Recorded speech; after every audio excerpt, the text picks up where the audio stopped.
어떤 민족입니까?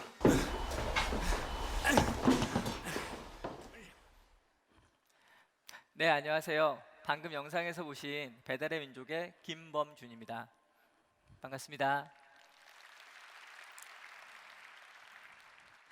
방금 배달의 민족이라고 말씀을 드렸는데요. 좀 더 정확히는 우한 형제들이라는 회사에서 CTO를 맡고 있고요. 우한 형제들이라는 이름은 들어보신 분도 있고 들어보지 못하신 분도 있을 것 같습니다. 우한 형제들은 좋은 음식을 먹고 싶은 곳에서라고 하는 비전을 가지고 있고요. 우리나라에서 넘버원 푸드 이커머스 회사이고 또 앞으로도 계속 넘버원 푸드 이커머스 회사가 되는 것을 목표로 하고 있습니다. 거래액을 보시면 작년 같은 경우는 1조 약 2천억 정도의 거래 금액이 창출됐고요. 올해는 더 큰 목표를 갖고서 계속해서 사업을 진행을 하고 있습니다.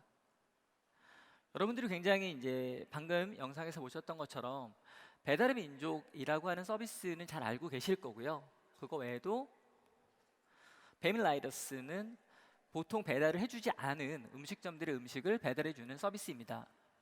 그리고 배민프레시는 가끔씩 집밥이 그리울 때 한 끼 집밥을 먹을 수 있는 다양한 식단을 주문해서 먹을 수 있는 서비스고요. 마지막으로 배민쿡이라는 서비스는 아직 내부에서 클로즈드 알파, 클로즈드 베타 테스트를 진행하고 있는데 레시피와 요리 재료들을 배송을 하고 그걸로 굉장히 손쉽게 요리를 할 수 있는 서비스입니다. 저는 CTO로서 다음 네 가지 방금 보여드린 네 가지 서비스를 굉장히 빨리 사업적 환경에 맞게 개발을 하고 또 기존에 제공하고 있는 배달의 민족 서비스를 안정적으로 제공하는 그런 임무를 맡고 있는 셈인데요. 저희 회사는 이 네 가지 프로젝트를 쿼드닷이라고 하는 프로젝트로 부르고 있습니다. 그리고 네 가지 서비스는 이미 나온 지 5년이 된 배달의 민족, 아직 알파 테스트 단계인 배민쿡까지 굉장히 다양한 단계에 놓여 있습니다. 이렇게 회사의 사업적 환경이 빨리 변하고 있기 때문에 얼마나 빠르게 이런 부분들을 사업적 환경에 맞게 변화해 나가느냐라고 하는 속도가 중요하고요. 또 기존 서비스 같은 경우는 얼마나 안정성 있게 제공하느냐라고 하는 부분이 중요한 포인트가 됩니다. 여기서 저희가 스피드라고 하는 것을 다시 한번 생각해 볼 필요가 있는데요. 보통 스피드라고 하면 목표점이 명확히 정해져 있을 때 그 목표점을 향하여 빠르게 달려가는 것을 생각할 수 있습니다. 하지만 실제로 사용자가 무엇을 원하는지 모르고 또 각각의 회사의 사업을 둘러싼 환경이 급변하게 변할 때에는 결국은 그 변화에 맞춰서 얼마나 우리도 따라서 변할 수 있느냐, 혹은 시장이 무엇을 원하는지 모르기 때문에 A라는 기능 혹은 B라는 기능을 빠르게 시도해보고 그런 것들이 의미 있다면 계속 가는 거고요. 의미가 없다면 빨리 거둬들일 수 있는, 결국은 스피드라고 하는 것이 요즘 시대에 의미하는 바는 단순히 빠르기가 아니라 지금 우리가 제공하는 서비스에 얼마나 많은 시도를 손쉽게 가볍게 할 수 있느냐라고 하는 것이 요즘 시대에 요구되는 스피드인 것 같습니다. 그리고 세이프티는 보통 저희가 안전이라고 생각하면 흔히 떠오르는 단어는 규정입니다. 안전 규정이라는 것이 있죠. 그래서 굉장히 실수를 방지하기 위한 여러 가지 절차들이 있고요. 과정을 만들게 됩니다. 하지만 여러분들도 주로 이제 개발자분들이 많이 오셨을 텐데 잘 아시겠지만 장애나 실패라고 하는 것은 영원히 방지할 수는 없습니다. 그럼 요즘 시대에 요구되는 세이프티는 무엇이냐?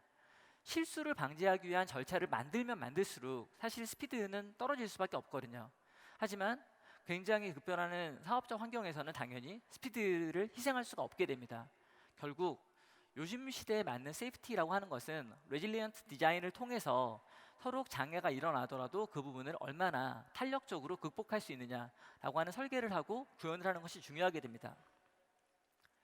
네, 그래서 우한 형제들은 작년부터 실제 데브옵스 형태로 애자일 딜리버리를 하는 것이 굉장히 중요하다고 생각을 하고 됐고요. 결국은 이러한 애자일 딜리버리가 가능하기 위해서는 클라우드 네이티브 어플리케이션 구조와 마이크로 서비스 아키텍처 구조로 가는 것이 중요하다고 판단을 하였습니다.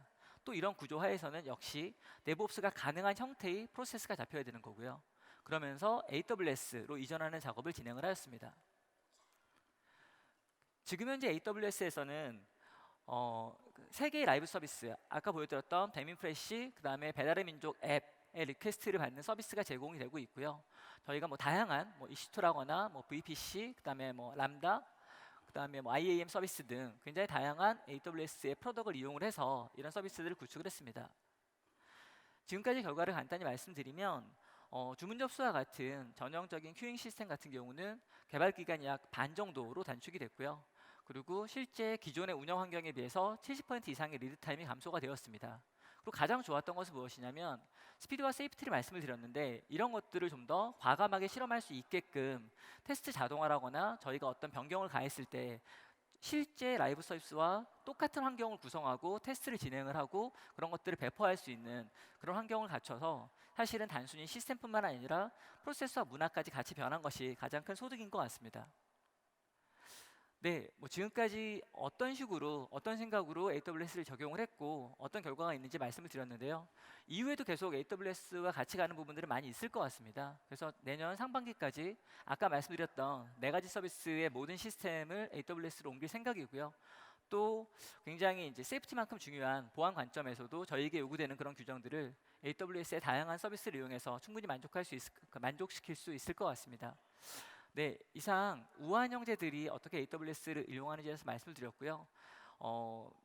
지금 현재 요구되는 상황은 아까 스피드, 세이프티 말씀드렸지만 실제로 이제 클라우드 네이티브 환경으로의 변화에 맞춰서 굉장히 좋은 파트너로서 AWS와 같이 할 수 있어서 매우 기쁘고 좋은 경험이었던 것 같습니다. 예, 감사합니다.